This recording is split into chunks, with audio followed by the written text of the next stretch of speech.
Hi guys, it's Mrs. Rast, and today we're going to be starting with Mesopotamia, looking at geography.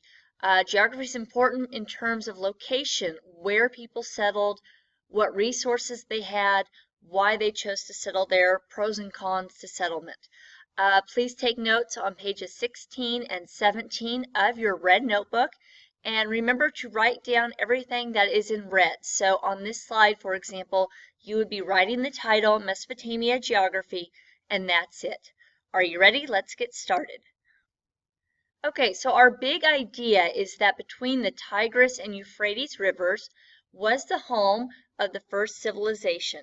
This is really the first time where humans stop hunting and gathering, meaning moving with the food or gathering as they followed the food, and settled down, built permanent homes, had crops that grew regularly, had time for recreation, basic traits of civilization.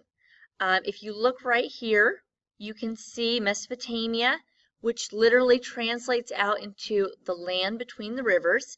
It was found between the Tigris right here and the Euphrates, which empties into the Persian Gulf. This green area signifies the region where Mesopotamia was found in, which is called the Fertile Crescent. And as you can see, although this is very green and was a good place for growing crops, they are surrounded on the outside by desert. We don't really hear a lot about Mesopotamia today, but we do hear a lot about what it's now called, which is Iraq, and it is found in Asia. The time period that we are specifically looking at in this class is 7000 to 500 BC. Mesopotamia has the nickname of Cradle of Civilization because it's the first. And it's kind of the model for future civilizations. It gives future civilizations that come after that we'll study, as well as our own, many ideas. So inventions that we get from this time period include the wheel, the number 60, which we use to divide up days and hours and minutes, the sailboat. They had the first writing and the first superhero, and they created written laws.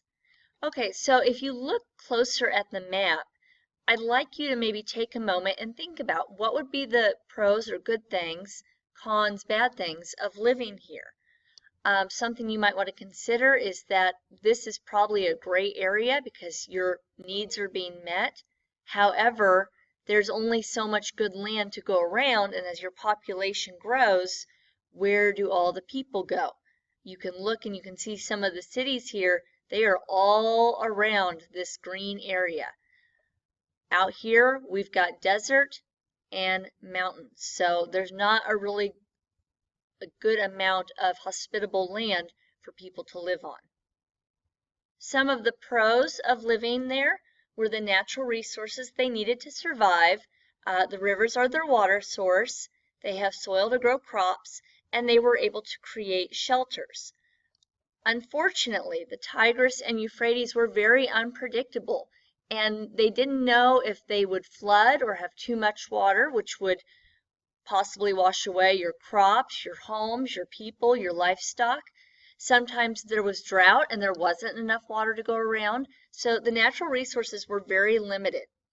One thing that they did to counteract the rivers being unpredictable is they built canals. So what they would do is when it flooded, the water would be diverted to a canal or a holding area, and when it was dry or they were experiencing a drought, they could use that water at that point.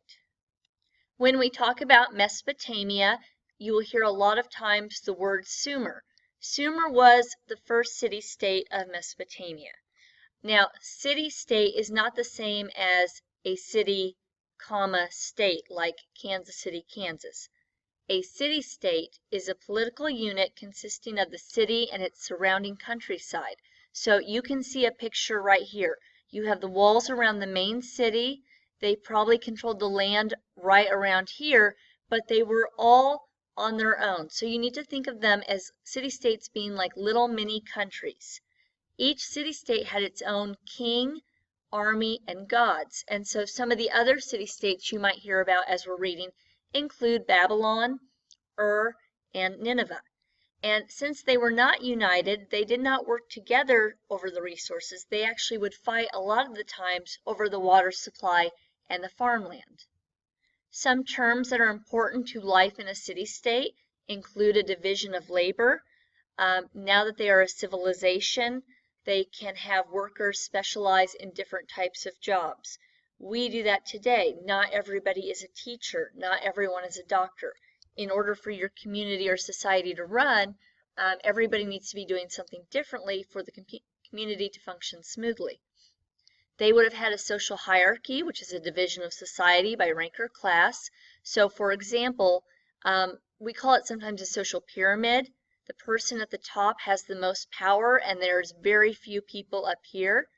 As you go down the social pyramid, you get more and more people with less and less power. So these people on the bottom, the servants, the laborers, the farmers, the peasants, that would have been the majority of the people living in Mesopotamia, and they would have had the least amount of power compared to the king. If you were a Sumerian or a Mesopotamian, you would have practiced polytheism, which is a worship of many gods. They had over 3,000 gods. They did believe in an afterlife. And where they would have practiced a religion is a place called a ziggurat, which you can see right here, which is called a pyramid-shaped temple. All right, so we have a video here for you to enjoy. Sit back. You're going to see some things that are very common to what we're going to be talking about with Mesopotamia. Hey, I got a new lesson for you about ancient Mesopotamia. The Euphrates River and the Tigris River form the cradle of civilization.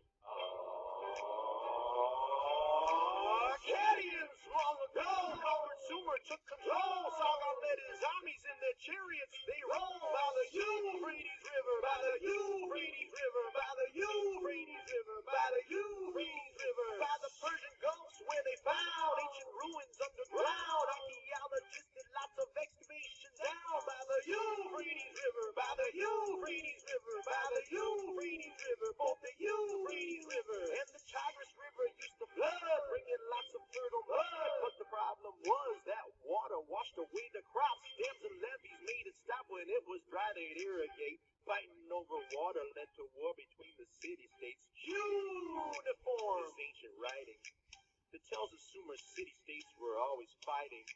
They were the first civilization in Mesopotamia. Then came the Akkadians who started Empire Mania. Akkadians long ago conquered Sumer, took control. Sargon led his armies in their chariots. They rolled by the Euphrates River, by the Euphrates River, by the Euphrates River, by the Euphrates River, near the Persian Gulfs where they found ancient ruins underground. Archaeologists did lots of excavation down by the Euphrates River, by the Euphrates River, by the Euphrates River, by the Euphrates River.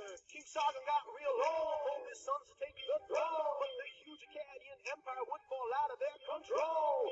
Then came Hammurabi, who would take full command. Hammurabi was the king of the Babylonians, man.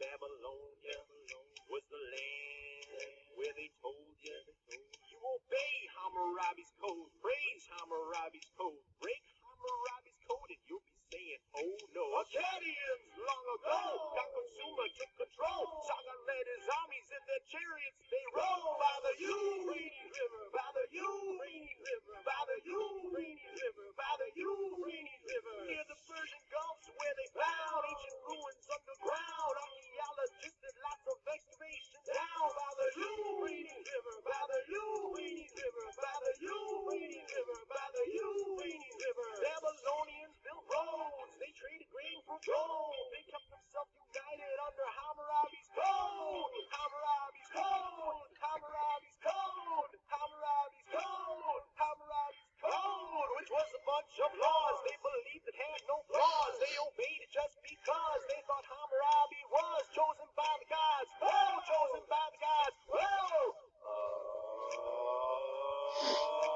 Akkadians long ago conquered Sumer, took control. Sargon led his armies in their chariots. They rolled by the Euphrates River, by the Euphrates River, by the Euphrates River, by the Euphrates River, near the Persian Gulfs where they found ancient ruins underground. Archaeologists did lots of excavation down by the Euphrates River, by the Euphrates River, by the Euphrates